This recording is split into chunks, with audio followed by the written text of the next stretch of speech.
I'm joined in the studio by publisher Omar Ben, who's the publisher of New African magazine, as well as a clutch of other publications, including African Banker and African Business. Thank you very much indeed for coming in. What's happened to the New African and all that Africa rising theme? I mean, a couple of years ago, African economies like Nigeria growing at nearly 7%, South Africa, part of the BRICS countries. Now all those economies apparently tanking. What's gone awry there?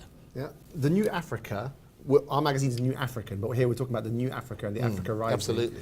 Well, I think the New Africa is still here, it's still with us. The New Africa is not just about economic growth and GDP growth. The New Africa is about renewed confidence. But that's what the world's interested in, the economy. They want somewhere to put their money to invest, and everybody kept talking about Africa as the next big thing. Africa is still a great thing. It's not necessarily the next big thing. It's definitely a big thing, but it's the next big thing alongside Asia, alongside Central America, alongside South America. So yeah, compared to Europe and the US, Africa is still an interesting place to come and do business. But I think life is more than just about money and doing business. So the New Africa is about the renewed confidence. It's about standing up for yourself. It's about being confident to go out there, to go and be culturally aware, to be able to sell your culture, sell your culture globally. So yeah, the New Africa is a lot more than just economic growth. And economic growth is not just continuous and it fluctuates. It fluctuates, and I'm a bit like Warren Buffett. Warren Buffett's a big believer in America, and I do actually believe in America. Someone who's invested in America has always had a good return. Someone who's invested in Africa in the long term will also have a good return. Part of the question that people ask all the time is why isn't Africa, because everybody talks about trade with Africa and the rest of the world. What about trade within Africa? I mean, African countries aren't trading with each other. You and I were talking a moment ago, the two big African giants, Nigeria, South Africa, opposite ends of the continent almost, but not cooperating very much. Yeah, they're not cooperating very much. You're absolutely right about that.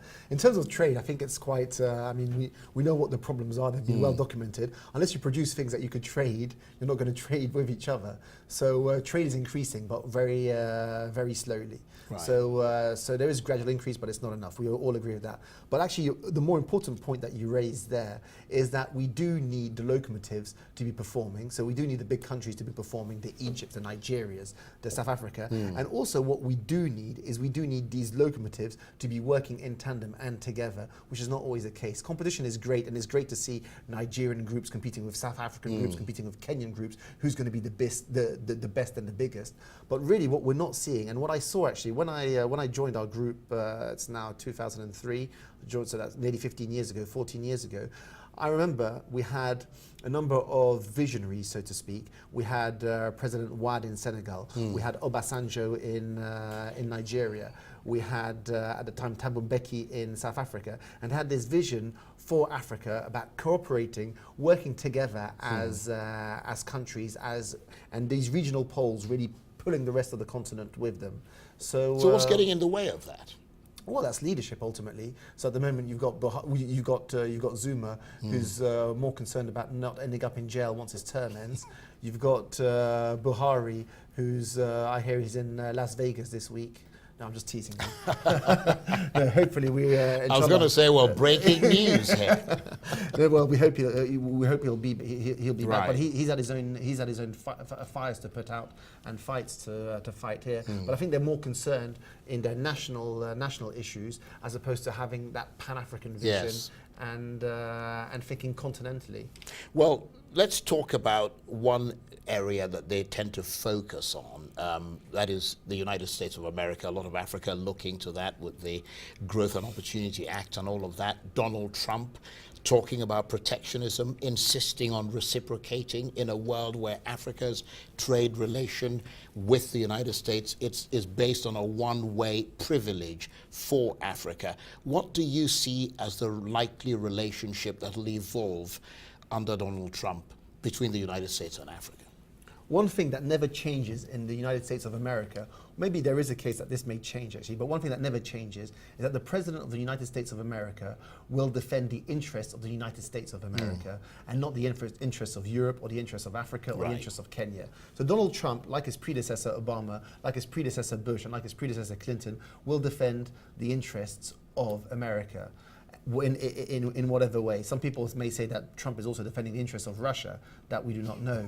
But he will defend the interests of America, saying that there's actually one thing that he's done or that he's mentioned that may have an impact in Africa, and that's the Dodd-Frank Act in terms of loosening that up, which means that companies, especially in the extractive industries sector, may not have to reveal what they pay ultimately.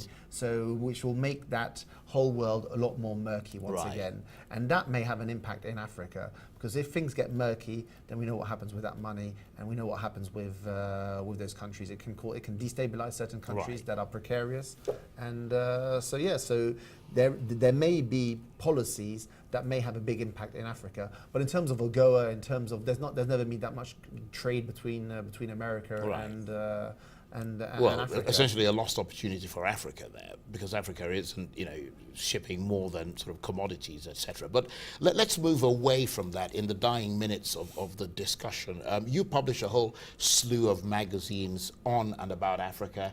We've got New African here, African Banker, African Business.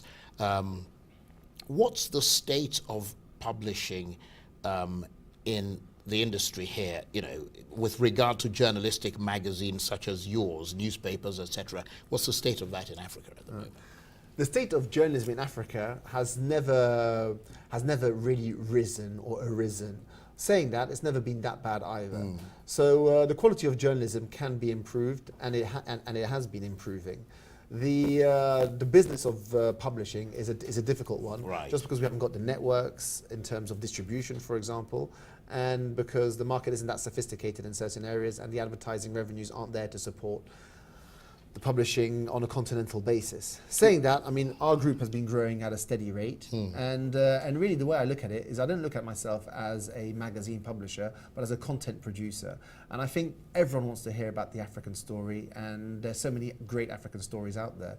So on that front, actually, if anything, it's blooming and booming, and we're getting some great content from within the continent, from outside the continent, and some great stories about Africa. So it's never been better.